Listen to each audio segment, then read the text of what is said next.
എൻ്റെ കർത്താവിൻ്റെ ഉന്നതമായ നാമത്തിൽ ഞാൻ നിങ്ങളെ ആശീർവദിക്കുന്നു. എൻ്റെ കർത്താവ് ഉന്നതമായ നാമത്തിൽ സഭയുടെ അധികാരത്തിൽ ഞാൻ നിങ്ങളെ ആശീർവദിക്കുന്നു.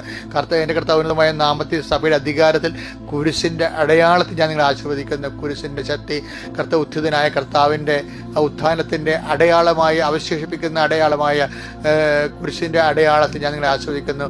എൻ്റെ കർത്താവിനുമായി നിങ്ങൾ ആസ്വദിക്കപ്പെടട്ടെ. നിങ്ങളുടെ ജോലികൾ ആസ്വദിക്കപ്പെടട്ടെ. നിങ്ങളുടെ യാത്രകൾ ആസ്വദിക്കപ്പെടട്ടെ. നിങ്ങളുടെ സംസാരങ്ങൾ ആസ്വദിക്കപ്പെടട്ടെ.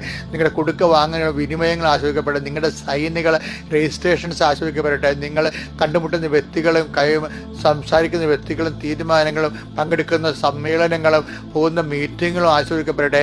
നിങ്ങൾ വീട്ടിൽ നിന്ന് ഇറങ്ങിപ്പോകുമ്പോൾ ഏത് വാഹനത്തിൽ കയറുന്നു, ഏത് വാഹനം ഉപയോഗിക്കുന്നുവോ ആ വാഹനം അന്ത്യം വരെ നിങ്ങൾ സുരക്ഷിതരായി നിങ്ങളുടെ ലക്ഷ്യം എത്തിച്ചേരട്ടെ. തിരിച്ച ആ വാഹനങ്ങൾ തന്നെ ഏത് വാഹനങ്ങൾ വന്നാലും അവിടെയെല്ലാം കർത്താവിൻ്റെ ദൂതൻ നിങ്ങൾക്ക് അകമ്പടി സേവിക്കുകയും കർത്താവിൻ നിങ്ങളുടെ വഴികളിൽ അവിടെ നിനക്ക് തുണയാകുകയും ചെയ്യട്ടെ. എൻ്റെ കർത്താവിൻ്റെ ഉന്നതമായ നാമത്തിൽ സഭയുടെ അധികാരത്തിൽ കുരിശിൻ്റെ അടയാളത്തിൽ ദൈവത്തിൻ്റെ ശക്തിയാൽ കർത്താവ് കണ്ണിന് കരിപ്പുള്ളവർ കാണിക്കുന്നുണ്ട്, മൂക്കിന് ദശ വളർന്നവർ കാണിക്കുന്നുണ്ട്, ചെവിക്ക് കേൾവിക്കുള്ളവർ കാണിക്കുന്നു, തൊണ്ടയ്ക്ക് മുഴുവനുള്ളവരെ കാണിക്കുന്നു, ഉള്ളംകാലം വരെ ആന്തരിക രോഗങ്ങൾ അവയവങ്ങൾക്കുണ്ടാകുന്ന മുഴുവൻ രോഗങ്ങൾ യേശു ക്രിസ്തു വിശുദ്ധമായ രക്തത്താൽ നിങ്ങൾ സ്നാനം ചെയ്യപ്പെട്ടവരുടെ അടിപ്പെട്ട പോലെ വൈതാക്കാലം ദൈവികമായ ശക്തിയാൽ നിങ്ങൾ സൗഖ്യം പ്രാപിക്കട്ടെ. നിങ്ങളുടെ മനസ്സ് ഇടിഞ്ഞതാണെങ്കിൽ ഇപ്പോൾ ദൈവികമായ ശക്തി ഇടിച്ചിറങ്ങിക്കൊണ്ട് നിങ്ങളെ ശക്തിപ്പെടുത്തട്ടെ. എൻ്റെ കർത്താവിനുമായ നാമത്തിൽ സഭയുടെ അധികാരത്തെ കുരിശിൻ്റെ അടയാളത്തിൽ ദൈവശക്തിയെ മക്കളെ